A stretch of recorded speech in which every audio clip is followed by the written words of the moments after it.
महादेव दोस्तों, आज हम आपके लिए श्रावण माह के महात्म्य का 5वां अध्याय लेकर प्रस्तुत हैं, जिसके अंतर्गत श्रावण मास में किए जाने वाले विभिन्न व्रत अनुष्ठान और रविवार व्रत वर्णन में स्वीकर्मा द्विज की कथा प्रस्तुत की गई है।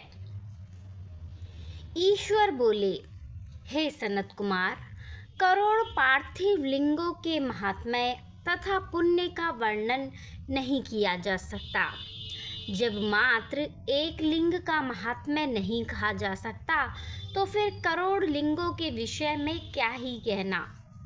मनुष्य को चाहिए कि करोड़ लिंग निर्माण असमर्थता में 1,00,000 लिंग बनाए या 1000 लिंग या 100 लिंग ही बनाए। यहाँ तक कि एक लिंग बनाने से भी मेरी सन्निधि मिल जाती है।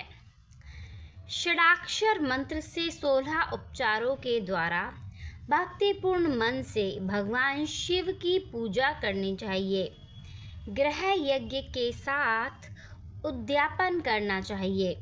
उसके बाद होम करना चाहिए और ब्राह्मणों को भोजन कराना चाहिए। हे सनत कुमार, इस अनुष्ठान को करने वाले की अकाल मृत्यु नहीं होगी। यह व्रत बांझपन को दूर करने वाला, सभी विपत्तियों का नाश करने वाला तथा सभी संपत्तियों की वृद्धि करने वाला है। मनुष्य के पश्चात वह मनुष्य कल्प पर्यंत मेरे समीप कैलाशवास करता है। जो मनुष्य श्रावण मास में पंचामृत से शिवजी का अभिषेक करता है, वह सदा पंचामृत का पान करने वाला, गोधन से संपन्न, अत्यंत मधुर भाषण करने वाला तथा त्रिपुर के शत्रु भगवान शिव को प्रिय होता है।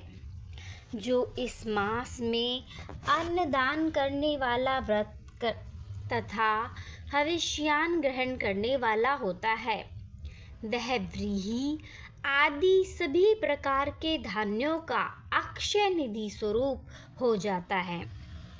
पत्तल पर भोजन करने वाला श्रेष्ठ मनुष्य सुवर्ण पात्र में भोजन करने वाला तथा शाक को त्याग करने से शाक कर्ता हो जाता है। श्रावण मास में केवल भूमि पर सोने वाला कैलाश में निवास प्राप्त करता है। इस मास में एक भी दिन प्रातः स्नान करने से मनुष्य को 1 वर्ष स्नान करने के फल का भागी कहा गया है। इस मास में जितेंद्रिय होने से इंद्रिय बल प्राप्त होता है। इस मास में स्फटिक, पाषाण, मृत्तिका, मरकतमणि, पिष्ट, धातु, चंदन, नवनीत आदि से निर्मित अथवा अन्य किसी भी शिवलिंग में, साथ ही किसी स्वयं पूजा आविर्भूत न हुए लिंग में श्रेष्ठ पूजा करने वाला मनुष्य सैकड़ों ब्रह्म हत्या को भस्म कर डालता है। तीर्थ क्षेत्र में सूर्य ग्रहण या चंद्र ग्रहण के अवसर पर 1,00,000 जप से जो सिद्धि होती है, वह इस मास में एक बार के जप से ही हो जाती है। अन्य समय में जो 1000 नमस्कार और प्रदक्षिणाएं की जाती हैं, उनका जो फल होता है, वह इस मास में एक बार करने से ही प्राप्त हो जाता है। मुझको प्रिय इस श्रावण मास में वेद पारायण करने पर सभी वेद मंत्रों की पूर्ण रूप से सिद्धि हो जाती है। श्रद्धा युक्त होकर इस मास में एक बार 1000 पुरुष सूक्त का पाठ करना चाहिए अथवा कलयुग में उसका 4 गुना पाठ करना चाहिए अथवा वर्ण संख्या का 100 गुना पाठ करना चाहिए अथवा वह करने में असमर्थ हो तो आलस्यहीन होकर मात्र 100 पाठ करने चाहिए। ऐसा करने वाला मनुष्य ब्रह्म हत्या आदि पापों से मुक्त हो जाता है, इसमें कोई संदेह नहीं है। गुरु पत्नी के साथ संसर्गजन्य पाप के लिए यही महान प्रायश्चित है। इसके समान पुण्यप्रद, पवित्र तथा पापनाशक कुछ भी नहीं है। पुरुष सूक्त के जप के बिना इस मास में एक भी दिन व्यतीत नहीं करना चाहिए। जो मनुष्य इस फल को अर्थवाद कहता है वह नरकगामी होता है। इस महीने में समिधा, चारू, तिल और घृत से गृह यज्ञ होम करना चाहिए। शिव के रूपों का भली भांति ध्यान करके धूप, गंध, पुष्प, नैवेद्य आदि से पूजन करना चाहिए और अपने सामर्थ्य के अनुसार कोटि होम, लक्ष होम अथवा 10 सहस्त्र होम करना चाहिए। व्रतियों ओम भुवः, ओम स्वः के साथ तिलों के द्वारा भी यह गृह यज्ञ नामक होम किया जाता है। हे सनत कुमार, इसके बाद अब मैं वारों के व्रत का वर्णन करूंगा, आप सुनिए। हे अनग, उसमें सर्वप्रथम मैं आपको रविवार का व्रत बताऊंगा। इस संबंध में लोग एक प्राचीन इतिहास को कहते हैं।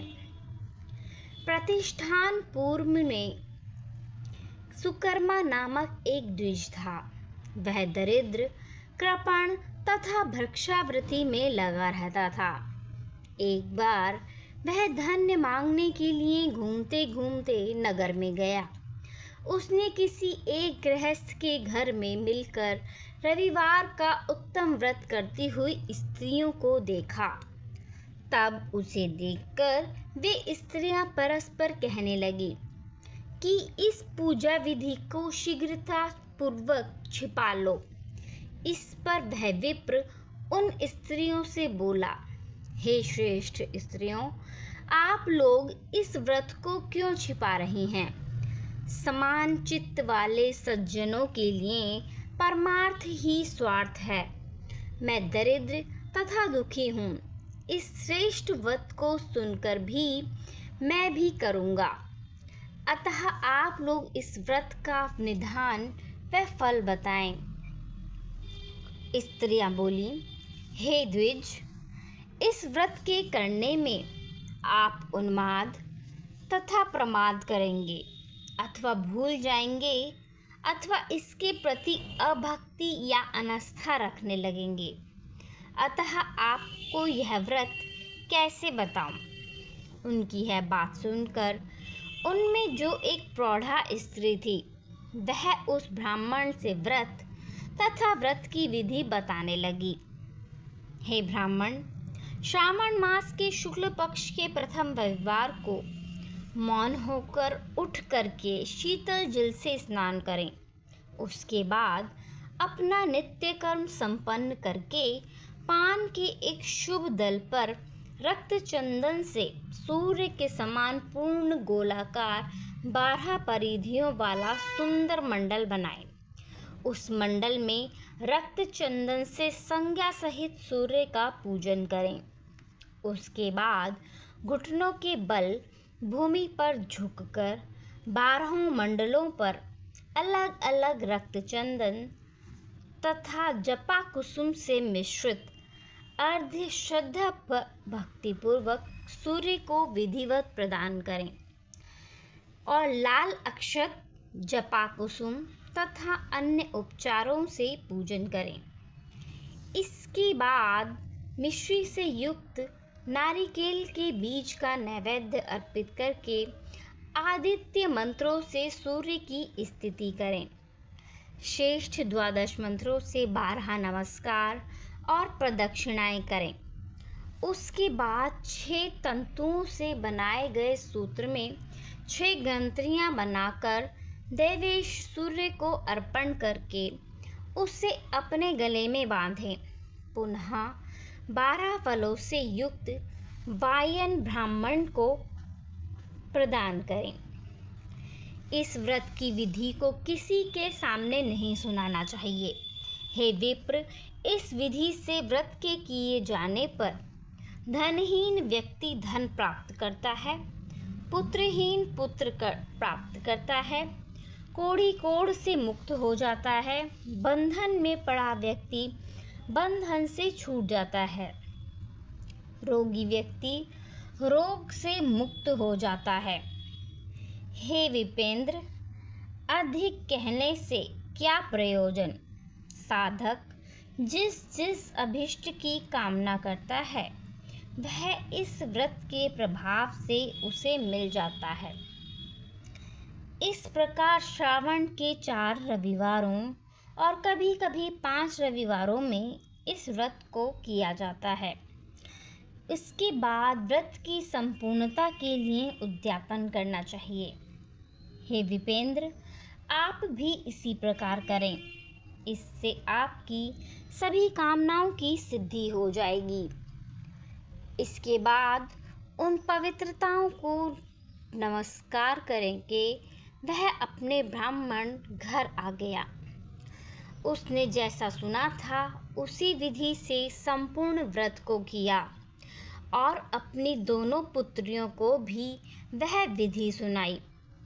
उस व्रत के सुनाने मात्र से शिवजी के दर्शन से तथा उनके पूजन के प्रभाव से वे कन्याएं देवांगनाओं के सदृश हो गईं। उसी समय से उस ब्राह्मण के घर में लक्ष्मी ने प्रवेश किया और वह अनेक उपायों तथा निमित्तों से सावधान हो गया। किसी दिन उस नगर के राजा ने ब्राह्मण के घर से होकर राजमार्ग से जाते समय खिड़की में कड़ी उन दोनों सुंदर और अनुपमेय कन्याओं को देख लिया। तीनों लोकों में कमल, चंद्रमा आदि जो भी सुंदर वस्तुएं हैं, उन्हें वे दोनों कन्याएं अपने शरीर के अवयवों से तिरस्कृत कर रही हैं। उन्हें देखकर राजा मोहित हो गए और क्षण भर के लिए वहीं खड़े हो गए। ब्राह्मण को शीघ्र बुलाकर उन्होंने दोनों कन्याओं को मांग लिया। तब ब्राह्मण ने भी हर्षित होकर दोनों कन्याएं राजा को प्रदान कर दीं। उस राजा को पति रूप में प्राप्त करके वे कन्याएं भी प्रसन्न हो गईं। वे स्वयं इस व्रत को करने लगीं और पुत्र पौत्र आदि से संपन्न हो गईं।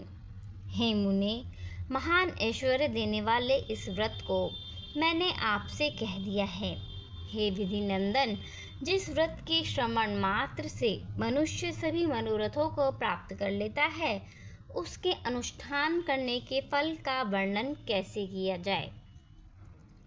इस प्रकार श्री स्कंद पुराण के अंतर्गत ईश्वर सनत कुमार संवाद में श्रावण मास महात्म्य में प्रकीर्णक नाना व्रत रविवार व्रतादि कथन नामक 5वां अध्याय पूर्ण हुआ। धन्यवाद दोस्तों।